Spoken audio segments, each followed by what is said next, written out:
bathroom. That's my stall. Did you see the placard on the stall? Yes, I know, but somebody was using the other one, so I... Well, then you wait. I couldn't wait. It was an emergency. I had to go. There's one stall for me, and you're in it. You know, if you were here, I would have given you first dibs. But honestly, I haven't seen a handicapped person in the bathroom, maybe ever. So I thought I could perhaps take my chances. A handicapped person. That's nice. Oh, that's nice. It's called disabled. Disabled? Disabled. Well, that doesn't sound so hot. I don't really care what it sounds like to you, okay? It's disabled. I think I would prefer a handicap.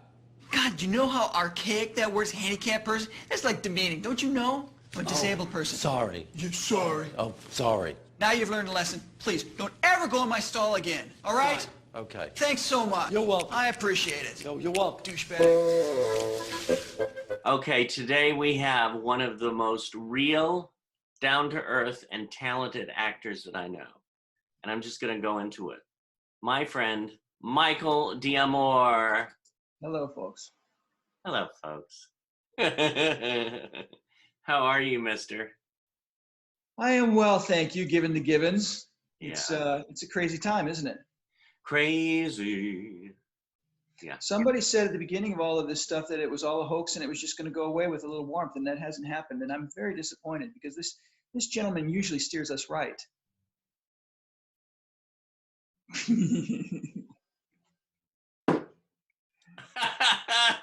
All right. I have to tell you something. Tell me. I miss hanging out with you. I know, Dave. It's been a long time. Yeah. It's been a really long time. It has been. I love that, you know, when we would like meet up for lunch or we'd hang out with Blair and Susie. Yeah. Blair Williamson and Susie Shallard. Yeah.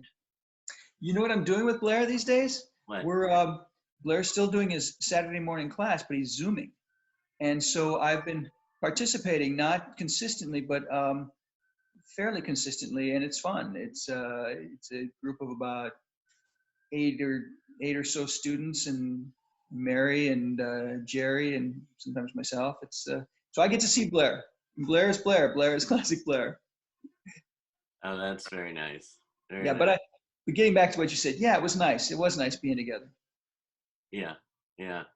No, I mean I Zoom with him once. I think I've done it 3 times, so maybe once a month. And talk about you. What about me? Now you were born and raised in Milwaukee. And that's where I am right now. I am outside of Milwaukee, and yeah, I'm a Wisconsin boy through and through. Still. What is it about Wisconsin and Milwaukee that you love so much? You know, that's a good question because if I'm being honest, Wisconsin's probably no better than any other place. I think the people here are nice. I take that back. I mean, there's good, like sort of good Midwestern values that I like and appreciate. I think more than anything, it's just the fact that I was raised here. I'm familiar with my surroundings, and my family's here. Right. If I didn't have family in Wisconsin, you know, I don't know, I'd probably stick around for a while. But I mean, there are lots of nice places in the world, but I'm just familiar and very comfortable with it here. And right.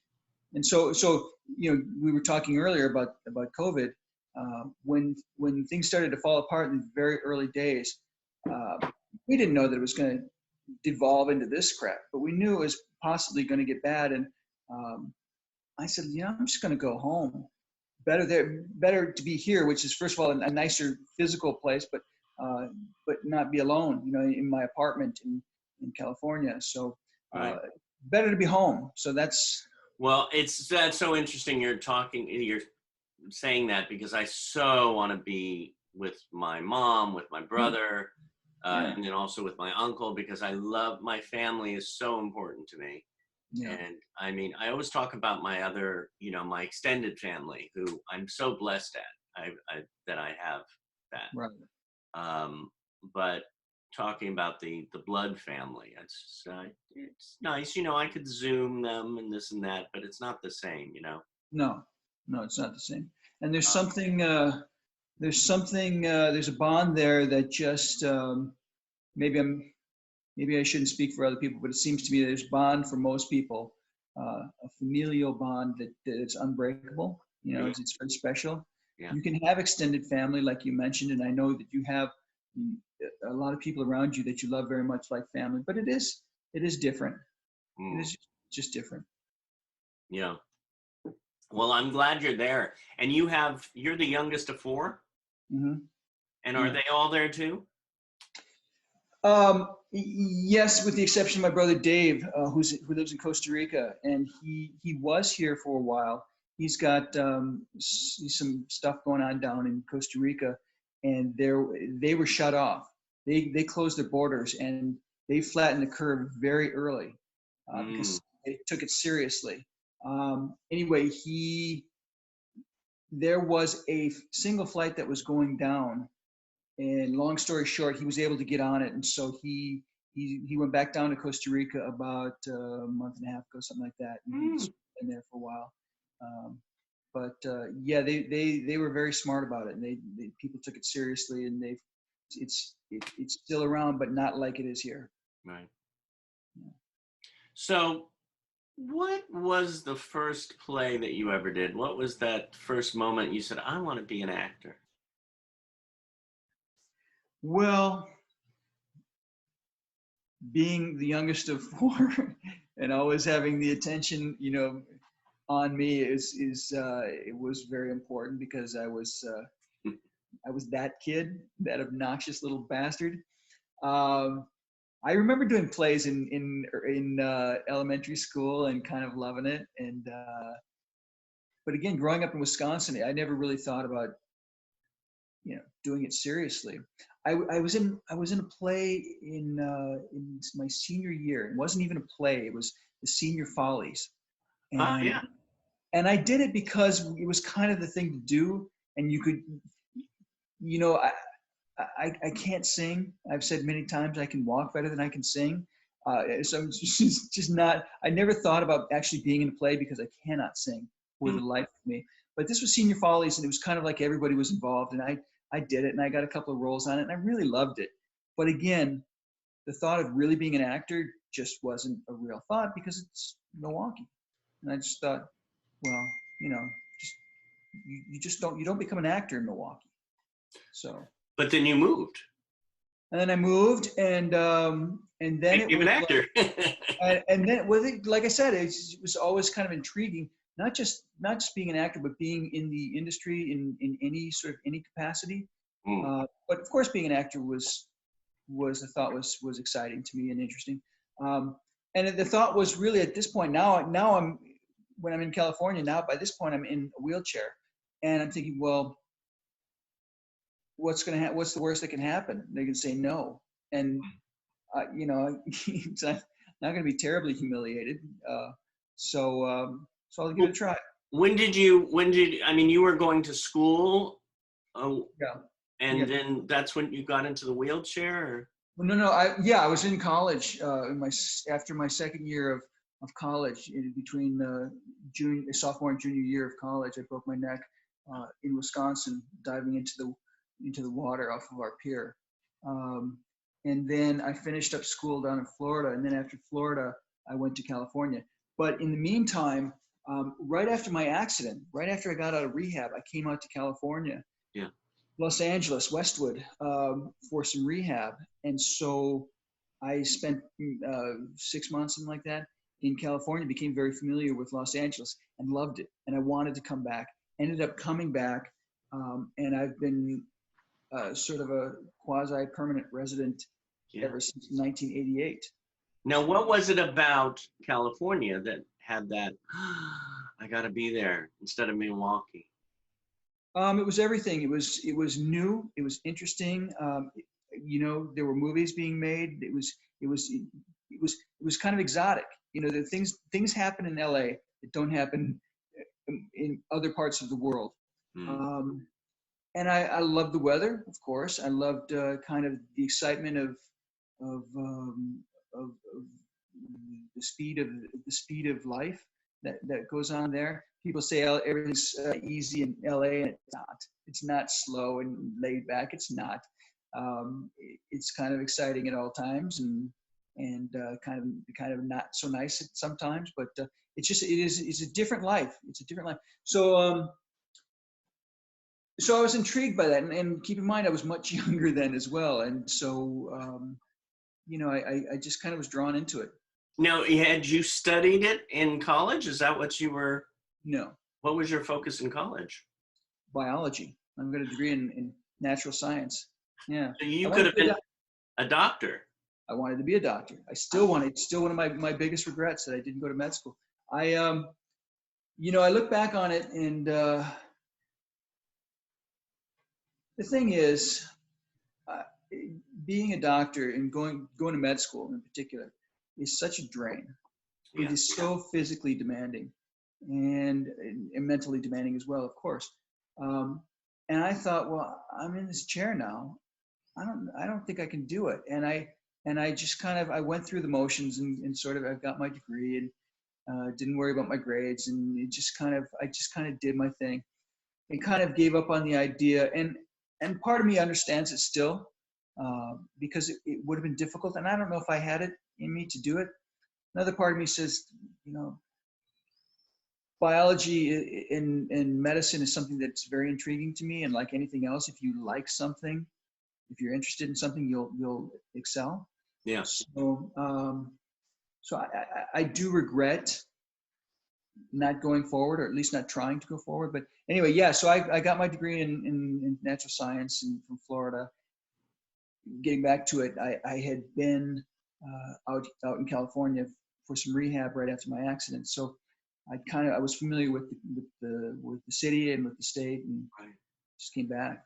Well, when you got here, you got into, I mean, it's the CBS school break special, Parenthood, Melrose Place, Anger Management, Curb Your Enthusiasm, And you recurred on several of those. Well, sort of, yeah. I got lucky. I got lucky. That's what it is, And I'm the most unlucky person you'll ever meet. I mean, if something bad's going to happen, it's going to happen to me. Oh I got lucky a couple of times. But after listening all those, not many people can say that they've been on all those. Yeah. I love how you're that's why you're so amazing as a person, and how it comes in. Yeah, that's right. No, I mean, because you're not like, hey, look at me. You have this realness about you, this, like I said, and the thing is, it goes into your acting. David, I'm on camera right now. I'm being falsely modest. You know me personally. You think I'm an asshole in real life. I think you're a big asshole. No, I don't. Wait a minute. How many other people have sworn on your webcam? Go watch Dee Wallace's. Oh, really? I would have never expected that from her. She seems like all-American Ms. Apple Pie. She is, and with a spice to it, and she's amazing and wonderful, and arsenic in. And she swears too. And she what? Oh, she swears too. Well, so when you need to swear, you use it, and then you could use that. And this is the lesson for today, everyone. You can use that swear, and you could put it into "I love you." Underneath, I thought of something else, and of course, I wasn't talking to you. With that, I would say to you, "I love you, Michael." I know you would. Yeah. Right back at you. Interesting story on that. When I got curbed, they had a particular address that was in. This is pre MapQuest. They had a particular address that was in Koreatown. Oh, and that was the book. What's that book we? Yes, Thomas Guide book. Yes, Thomas Guide days. Probably the beginning. Yeah, probably the beginnings of MapQuest. But Mr. Thomas Guide, because I just got rid of my Thomas Guide like last week. Anyway, so I went to this place, and Curb's offices were in Santa Monica, and so I went to this place in Koreatown, and as is always the case, I was barely on time. I was going to be late, but I made it to Koreatown. I got out, went to the office, and people are like, well, what are you talking about? I said, I've got an audition, Curb Your Enthusiasm. And the woman said to me, you are one of so many. It's not here. It's blah, blah, blah. And I had to go to Santa Monica. So now I got to go all the way across town to get there on time. Well, the audition required anger. And I was by the time I got to the office, I was seething. And I had just had to cuss and let loose. And it was so easy because by the time I got there, I was so filled with rage. And so getting back to your point, yeah, sometimes it helps, and sometimes you just use it, man. Well, that's what our dear friend Corey Allen would say. Yeah. You just, where are you? You're here, so use where you're at. And of course, all the other stuff, but don't disregard where you're at. Yeah. Boy, I wish he was around. What? I wish he was around to still give me a further lesson. He's around in certain ways. Yeah, I hope so. Yeah. He doesn't talk. I talk to him sometimes. He doesn't talk back to me. Do you? Does sometimes. he? Yeah. I know that sometimes I'm there and I feel him and like, oh, okay, you're here. Or especially when I'm with Jerry Jewel, we're like, oh, Corey's here. Apparently she had a relationship with him. I didn't know that. A friendship, yeah. Really, I didn't know that. They didn't date. No. I didn't mean it like that. I mean, but a relationship. Oh yeah. In fact, we did the after Corey's house burned down, we were doing a Christmas Carol at the time, and we gave his Emmy Award had melted, so I went, got a new Emmy Award, and we presented it to him on the stage, and Jerry was there next to me, and so and it was such a wonderful group that wow. And Blair took one of my favorite pictures of all time with all of us standing there presenting the award to him with Lucy Hagen, and it was a great cast. Yeah, nice. That doesn't surprise me. Blair's an amazing photographer, isn't he? Oh, seriously. What? It's crazy good. It's crazy good. And I told him that once we all get out of quarantine and have the vaccine, he needs to go. One of the first things he needs to do is go to a venue and hang his pictures up and have a big showing. Yeah. Hey, you flew planes? Did you used to fly planes? Yeah. Where did I tell you that? How did you? I forgot. I forgot you knew me. I'm going. Wow, he's getting me all these. He's getting all of these details. Where the hell did he get that? Yes. Hi, I'm Barbara Walters. You're gonna have me crying before the end of this. Oh my God, I don't normally talk about this, but yeah. It all started when I was a child. Oh. Oh, I still am a child. Yeah, me too. So my child was getting older by the day. Speaking of me, not you. My God, no, listen. But no, you flew planes. When did this come about? I was always fascinated with flight. And from the time I was a little kid, I still am. Every time I hear a plane go overhead, I have to watch it. It's just it's beauty. It's a beautiful thing. It's beauty. It's like grace just to see a plane flying through the air. I'm fascinated by it. And so when I was at the end of my freshman year of college, I went to a local airport and started taking lessons. And I got really lucky because my college, somehow we had an aviation class. It was flight school, and I took my flight school in college and got credit for it. And I did that all before I started flying, so that was helpful as well. But I enjoyed it. Yeah. If I were to do it again, I probably wouldn't, because flying is very impractical. It's very expensive. Uh, And most people don't stay with it, and it's understandable because, you know, if you think about it, unless you're flying to a place like a corporate pilot or something like that, you know, you have to leave your car at the airport, you get in a plane, you fly to plane, you know, from A to B, then you get to place B, and then you got to get some other form of transportation, ground transportation, to get you to where you're going to go. And then if you're renting the plane, you can't do that. I leased a plane, which is what most pilots do. And then if you own the plane, that's a whole different story. It's just a very expensive, impractical thing. yeah. But it was fun. I love knowing that I know how to fly a plane, even though I don't fly them anymore. Flew gliders a couple of times, which was that was pretty cool. Yeah. Um, Yeah. so yeah, that's kind of cool that I did it, but it's in my past. And even if I were walking today, and not you don't necessarily need to be walking to fly a plane, but even if I had the time, hugely time consuming, and the money and all of that sort of stuff, I don't know that I'd be flying today.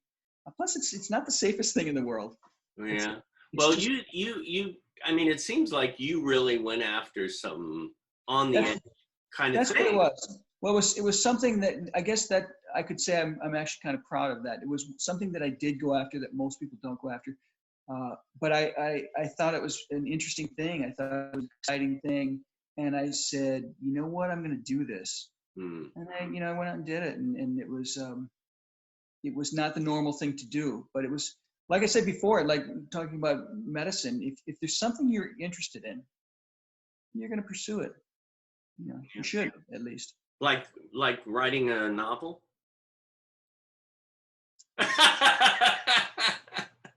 Have you, am I doing good on my homework?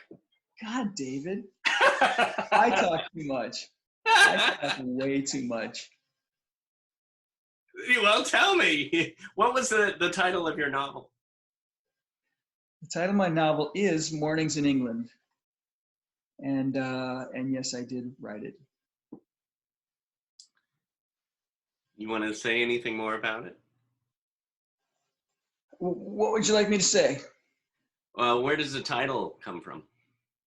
That's actually an interesting story. This is actually kind of interesting. The novel came from two things. Let's go back to Hollywood Boulevard, circa 1990, probably 90, 91, something like that. I'm living on Hollywood Boulevard, like just almost the corner of Hollywood and La Brea. Yeah. And I'm watching this movie on cable called Oxford Blues. Rob Lowe. He's this, you know, so there's a scene where he's on the river. I don't know if it's the River Thames. He's on some river, and they've got their shells out. They're not canoeing, rowing. You know, the college, they're rowing, and it's this beautiful morning, and it's like gray, and it's very English, and they're putting their boats in the water, and I'm watching this, and in my mind, I literally said, "Wow, Mornings in England," and I thought, wow, that's a great title. That's a great title. And I, for years and years and years, I kept that with me, thinking, there's a movie, there's this movie somewhere. It's a great title. Now couple that with this story idea that I had, that I wanted to write, and I kept thinking about it, and I thought, oh, I can turn Mornings in England into this story idea, but the story idea was much too big to be a screenplay. Mm. So at some point, I just, oh, you know what? I should write a novel. I've never done it before, and I'm not even a reader, which I'm kind of ashamed of. But I just thought, this is a novel, and I just started writing. Wow. And there you go. And I would also say the story idea that I had turned into something completely different. Right. So Mornings in England is not the original idea. I mean, there's seeds of it, but it is a different story. It took you to a different place, and you went with it. Yeah, absolutely. I love it. It's like, look at all this stuff. It's like, it makes me want to write more, you know? Well, you know what they say, writer's right. Writer's right. And I listen to myself. My magic wand. Thank Oh you, my God. Janet Gallen. There you go. What brings you joy? Brings you joy. When I say joy, what do you think of? Do you want the honest answer, David? No, I want bullshit. No, yes. Well, I shouldn't be saying this. I shouldn't be saying this because I'm being recorded. I'm kind of aware that I'm being recorded. Well, say what you want. I'm saying that in the state of the world today, I'm not seeing or feeling much joy. Hmm. What brings me joy? Joy, I'll tell you what brings joy is when I see people doing the right thing, when I'm doing the right thing, kindness, Hmm. care, concern, and that seems to be a dwindling quantity these days. You know what's interesting is that when you said what does bring me joy is kindness. And when you said that, I felt an energy come through the screen. And that little mention of that is an energy that goes out there. So if more of us do more of the saying the kindness and doing it, then it will hopefully catch fire. That would be nice. And I have to say, you know, after I just told you my tale of doom, I will say that I'm always grateful, and I see it fairly often. People people do little things for me and for others. It's the little. I'll tell you a story that happened recently. Yeah.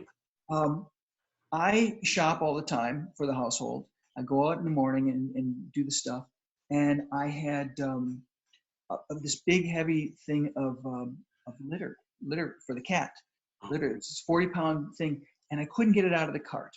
And I said when I was checking out through the auto checkout, I said to the woman, I said, do you think there's somebody that could put this in my trunk for me? And it was early in the morning, and she said, oh, well, no, you know what? Okay, just give me a second and I'll do it.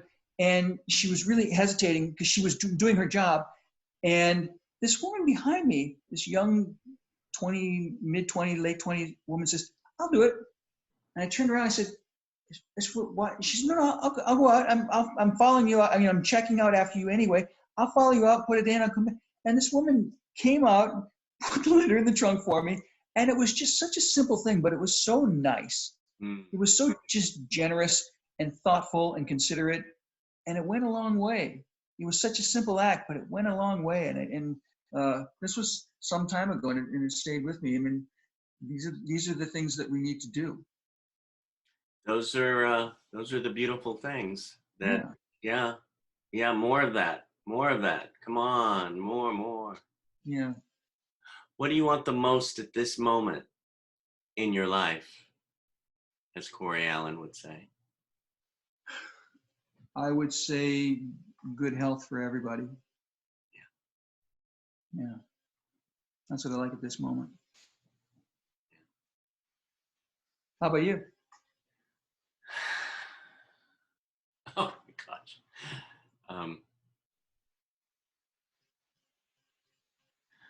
A kiss. From?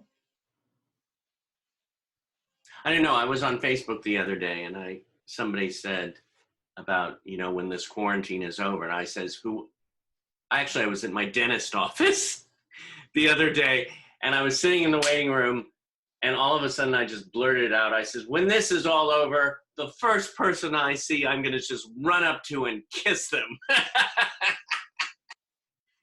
Exactly. Right? Yeah. That's not a bad wish. Yeah. I can go for that. Who knows? Maybe I'll get married. Got somebody in mind? Nope. Okay. Not yet. Okay. I'm single. Yeah, you and me both, brother. Well, we keep on chugging. We keep doing our thing.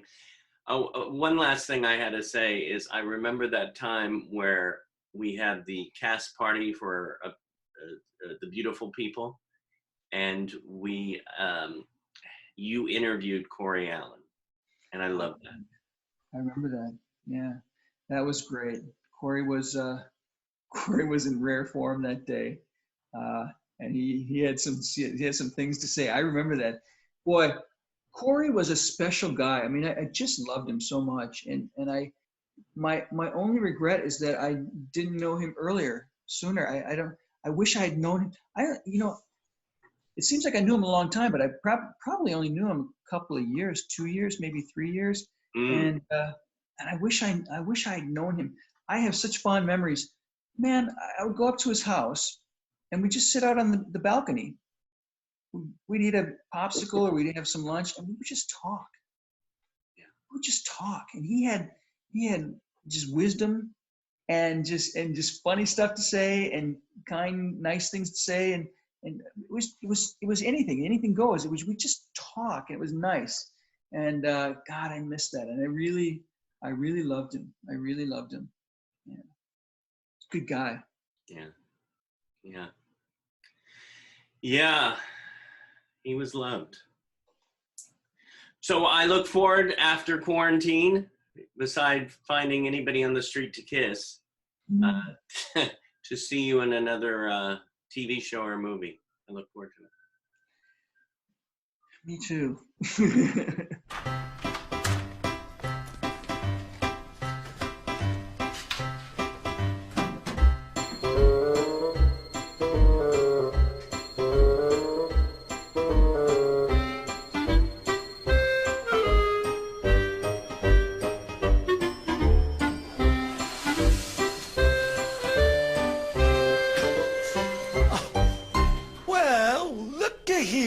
Look what's doing here.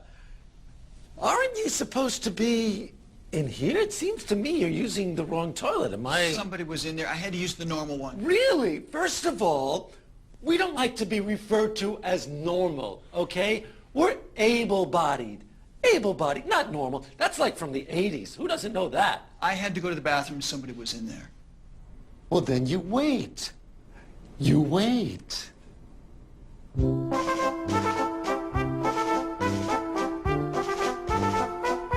look beyond the body. To them, it's what's inside that counts. They're kind of funny like that, you know? Yeah, I'd have said that too when I was you. When I walked into a room, women noticed.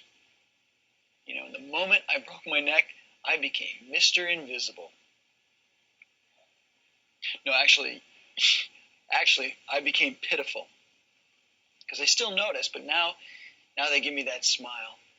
You know, aren't you so courageous? Look at you braving the public. Good for you. Do you know I saved 3 lives? Before my accident, I pulled a mom and her kids from its burning car. Like a minute later, it exploded. I'm a trained pilot. I ran my own successful gym. I faced death itself. Won. And yet every day I go out into public and I get that smile. Hey, man. See, that's what I'm talking about. You know, people. Yeah. Look, people at the mall, people getting gas, right? We're all pretty much the same on the outside. We got 2 eyes, 2 ears, a nose, mouth, right? But inside, everyone's got a story. This is coming from the dilettante. Oh, really? Life is actually the one thing that I study in earnest. You know, the human condition is actually one thing that inspires my act. Of course, the supermodels and the money ain't bad either. Hey! I'll call you back. What the hell are you doing? What the fuck are you doing? What am I doing? What are you doing? What the fuck? I'm trying to walk here. You walk? You're talking on a cell phone? You almost fucking killed me, you douchebag. You come right in front of me. You're talking on a cell phone? What, there's a log? It's talking on a cell phone? You no, you can't. Not while you're wheeling around and you almost hit my car. I'm just trying to get to my car. You learn how to drive that thing. Piss off, you douchebag. You fucking pussy. Piss off.